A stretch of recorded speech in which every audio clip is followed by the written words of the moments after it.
Ang tawag nito, pansampa-sampalukan. Ayan, kakukuha ko lang sa labas. Fresh na fresh. 7 peraso. 1, 2, 3, 4, 5, 6, 7, 8. Anuhin natin to, ilalaga o kukuluan. So, gupitin lang natin yung, hindi naman natin siya iubos. Yung ugat lang, tsaka ito. Lagyan natin ng kaunting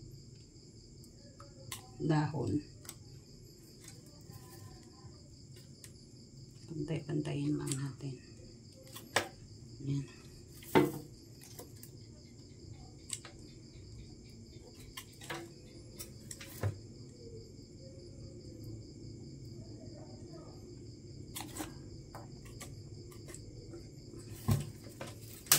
Yan. 4, 5, 6. Oh, 6 lang pala ito.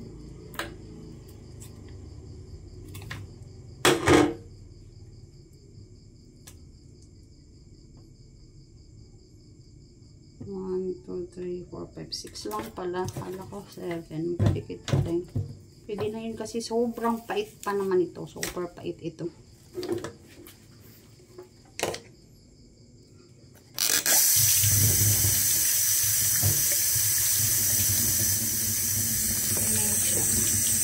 Naman natin yung apoy. Apoy. Tubig. Kaya na siya, guys. Ayan, kanyang ugat.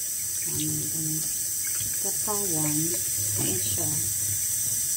Lagain natin kasi sobrang sakit ng ating balakang.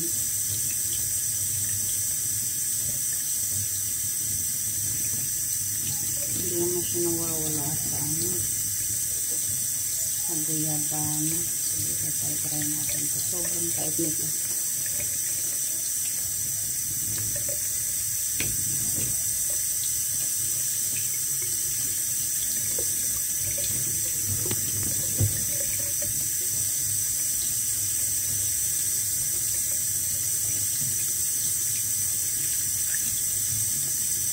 Nagasan lang natin ng mabuti.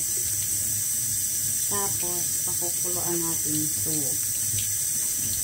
sa iinom tayo bang di pa tayo nakakain ng kanin. Tapos, iinom din tayo ng bago matulog.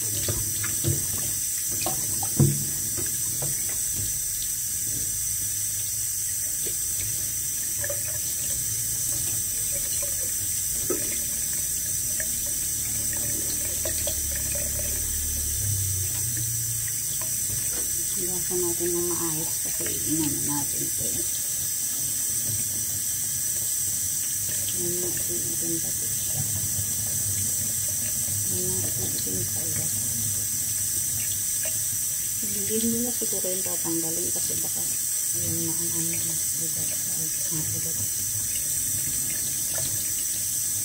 Kung ano bakit may naisang na ugat na rin din ako.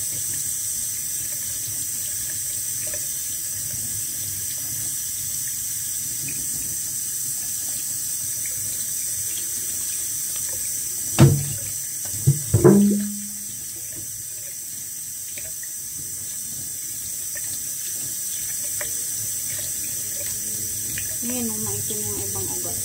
Puti naman yung ibang ugat. 1, 2, 3, 4, 5. So, 4, 5, 6 na lang. Ito. Tama na ito kasi sobrang pait.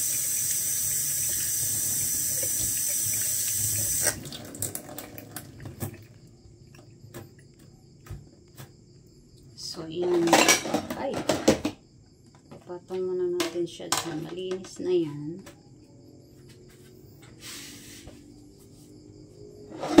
Ay!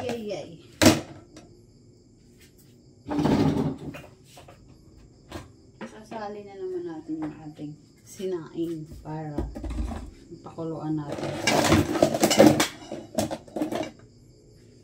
So, lipat lang natin dito.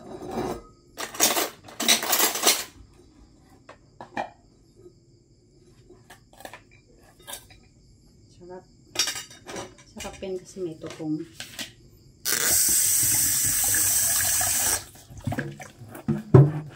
mamaya na tayo kakain ng kanin pag kain na tayo.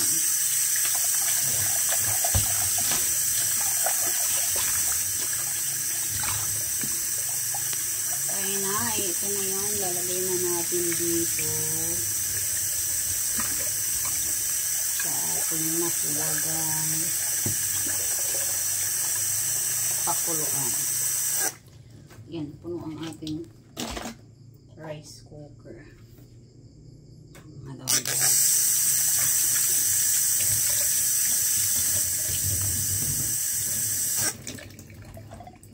Parang